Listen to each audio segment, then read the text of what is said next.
In today's topic, I'll explain to you hot air own. It's a very important topic, generally asked as a short question in your exams.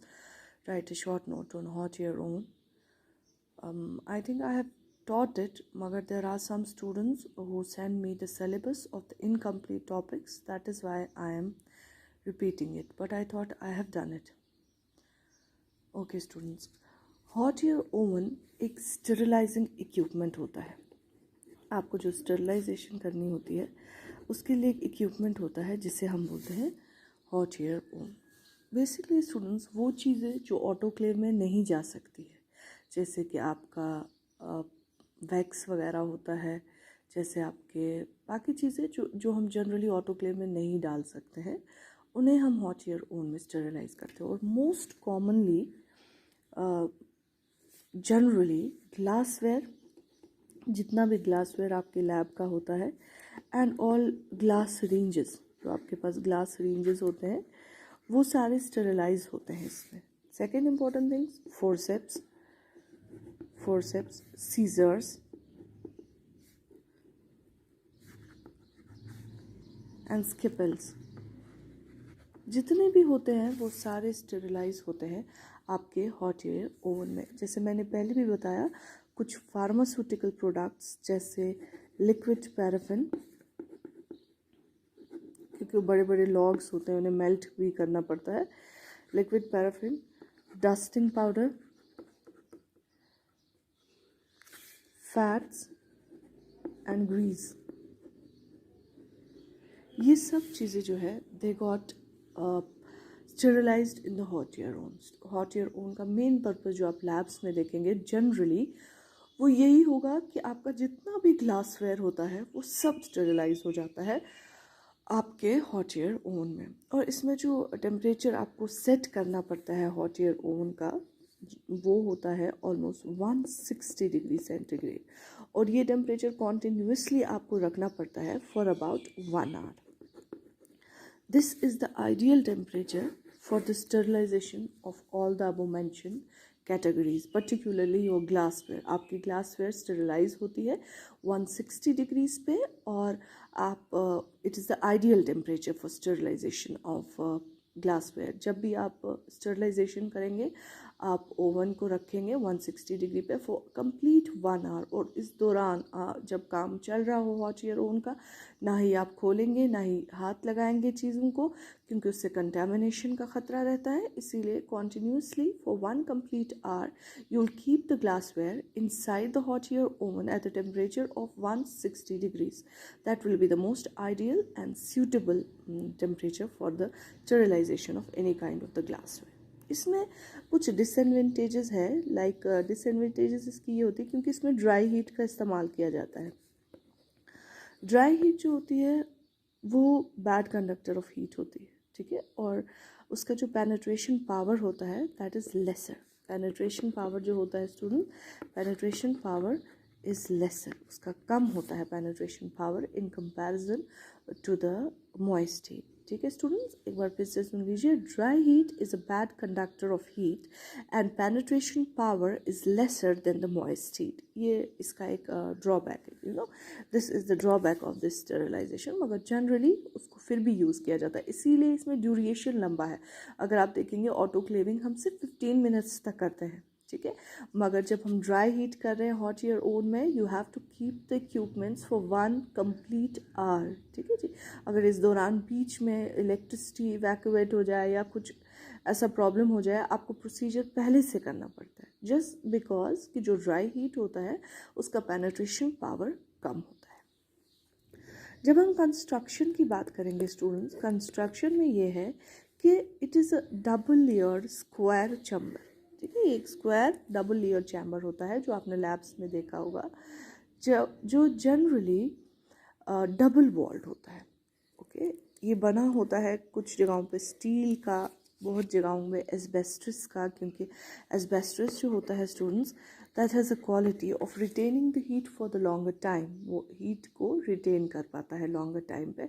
ये asbestos की quality होती है. It is double layer, इसके double layer होते हैं. और top side पे ventilators होते हैं. वेंटिलेटर्स की क्या इंपॉर्टेंस है कि ये अगर आपको ये जो आपको लेफ्ट आउट होता है ड्यूरिंग स्टरलाइजेशन वो इससे बाहर चला जाता है। Ventilator which is left open during sterilization, हम उसको ओपन छोड़ते हैं ताकि टू डिस्पेंस एनी मॉइस्चर और वॉलेटाइल मैटर। आप जो आपके वेंटिलेटर्स होते हैं, अगर स्टरलाइजेशन के दौरान कुछ लेफ्ट आउट रह जाए या आपको मॉइस्चर अंदर हो जाए, वो डिस्पर्स हो जाए इसके थ्रू, या कोई वॉलेटाइल मटेरियल हो, अल्कोहल टाइप समथिंग कभी रह जाता है, ग्लासवेयर वगैरह पे प्रॉपरली वॉश नहीं करते, तो वो सारा वॉलेटाइल मटेरियल इस इन वेंटिलेटर से बाहर निकल जाता है। और इसके अंदर आप देखेंगे शेल्फ्स होते हैं, ठीक है, शेल्फ्स होते हैं। तो ये शेल्फ्स जब हम देखेंगे, शेल्फ्स का इम्पोर्टेंट ये है अकोमोडेशन, ताकि आप बहुत सारी चीज़ों को एक साथ स्टेरिलाइज कर सके। शेल्फ्स की इंपॉर्टेंस ये है, कुछ में 2 होते हैं, कुछ में 4 होते हैं, depending upon the type of and the capacity of the hot air oven. किसी में 4 होते हैं, 2 तो मैक्सिमम, और जो हमारी लैब में कॉलेज में है उसमें 2 है। जब आप इस ट्रे को देखोगे स्टूडेंट्स, तो आप क्या देखोगे, इसमें छोटे छोटे से होल्स हैं ऐसे करके। Throughout the tray there are holes. अगर आप स्केल से मेजर करेंगे इन होल्स को, सबका डायमीटर सेम है, ओके।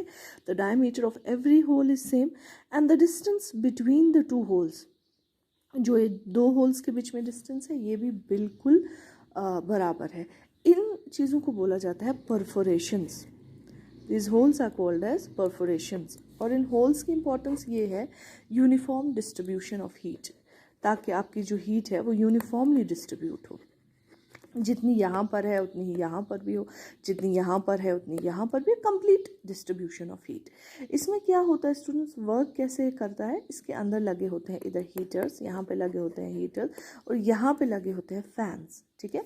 ये हीटर जब हीट अप हो जाता है तो इन फैंस की वजह से ये हीट घूमती है। The heat moves in the form of convection, गोल गोल, इसके अंदर माइक्रोवेव अनमशासा, OTG अनमशासा, वैसे ही आपकी जो हीट है ये गोल गोल घूमती है। This is called as convection movement.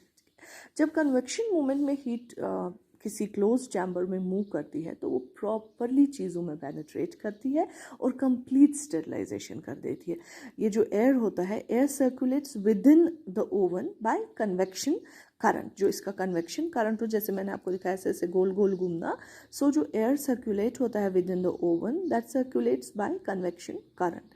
और ये जो मेथड होता है, it's widely used for the dry sterilization, क्योंकि इससे कंप्लीट स्टेरिलाइजेशन होती है, पूरे इसमें मूवमेंट रहती है, और जितनी भी चीज़ ऊपर नीचे हर पोजीशन में, जबकि इसमें परफोरेशन है तो जो बैक भी चीज़ की है वो भी कंप्लीटली स्टेरिलाइज होती है just by the movement of convection movement of the heat. जो ड्राई हीट होती है वो कन्वेक्शन फॉर्म में मूव करती है इन अ क्लोज्ड चैम्बर, और उसके अंदर जो भी चीज़ें आती है वो कंप्लीटली स्टेरिलाइज होती है, ठीक है स्टूडेंट्स। इसके बाद जब हम इसके डोर की बात करते हैं, डोर्स आर स्टाउट। स्टाउट मतलब वो लाकुट, छोट। डोर स्टाउट होने का फ़ायदा ये है कि आप अगर बार बार ना खोले उसको, और उसकी वजह से स्टरलाइजेशन कंप्लीट हो। ऊपर वाला चैम्बर जो इसका होता है स्टूडेंट्स, यहाँ ये वाला एरिया, यहाँ पे लगा होता है थर्मोमीटर, ठीक है जी, यहाँ पे लगा होता है थर्मोमीटर। थर्मोमीटर आपको एग्जैक्ट पोजीशन बताता है इनसाइड, क्योंकि कभी नॉब में फ़र्क रहती है या कहीं पे इसमें नंबरिंग दी होती है, ऐसे जब वो बना होता है इसका वो नॉब, टेम्परेचर सेट जिसे आप लोग टेम्परेचर सेट करते हैं, उसमें लिखा होता है ऐसे 100, 150, 200, 250। तो अब जब आपको 160 रखना है तो आपका नॉब मिनिमम यहाँ पे जाना चाहिए। तो उस चीज़ को में भी वेरिएशन आ जाए, उस चीज़ को रखने के वक्त आपको बेहतर होता है टेम्परेचर सेट करने के बाद टेम्परेचर को मॉनिटर करेंगे आप थर्मोमीटर पे, because thermometer will explain you the exact position of the temperature inside the hot air room, ठीक है जी स्टूडेंट। दरवाज़ा जो इसका होता है that's extremely and properly locked, proper locked दरवाज़ा होता है। और जो बेस होती है, यहाँ पे लगे होते हैं एक तो मेन स्विच, जो मेन स्विच होता है ऑफ ऑन वाला, ऑफ ऑन। सेकेंड इंपॉर्टेंट होता है इसमें टेम्परेचर कंट्रोल, जिससे आप टेम्परेचर कंट्रोल करते हैं, और होता है थर्मोस्टेट। थर्मोस्टेट मतलब या तो इसका शीट पर ऑटो कट फलांचे, वो सब होता है कि अगर कभी ज़्यादा इलेक्ट्रिसिटी, कम इलेक्ट्रिसिटी, तो ये आपको इधर इंडिकेट करेगा। यहाँ से एक बड़ा सा प्लग होता है जिसको आप मेन इलेक्ट्रिसिटी से you will fix it to the main line of electricity and your hot air oven will start working. इसमें प्रिकॉशंस ये है कि ओवन एक हीटेड इलेक्ट्रिसिटी से हीट होता है, तो आपको ध्यान ये रखना है कि अंदर काफ़ी ज़्यादा हीट होती है। आपको ध्यान ये रखना है कि जब आप चीज़ें बाहर निकालें वो एकदम से ही नहीं निकालें। आपका जब पीरियड ऑफ स्टरलाइजेशन ख़त्म हो जाए, मतलब 1 घंटा ख़त्म हो जाए, मेन स्विच को ऑफ करेंगे, आधा घंटा वेट करेंगे, ठीक है। आधा घंटा जब आप हाफ एन आवर वेट करेंगे स्टूडेंट, तब जाके अपनी चीज़ों को बाहर निकालेंगे। And another important thing is, आप क्या करेंगे स्टूडेंट्स, एक तो आप हाफ एन आवर वेट करेंगे after completion of the sterilization. Second important thing जो आप करेंगे स्टरलाइजेशन के बाद, आपके बेयर हैंड्स को यूज़ नहीं करेंगे, यू विल वेयर ग्लव्स को यूज़ करेंगे। और जो ही सामान आपने निकाला एकदम उसको LAF में रख दीजिए और फिर अपने काम के लिए यूज़ कीजिए, ठीक है students. I hope it's clear. If you have any doubt आप व्हाट्सएप नंबर पे पूछ सकते हैं। Thank you.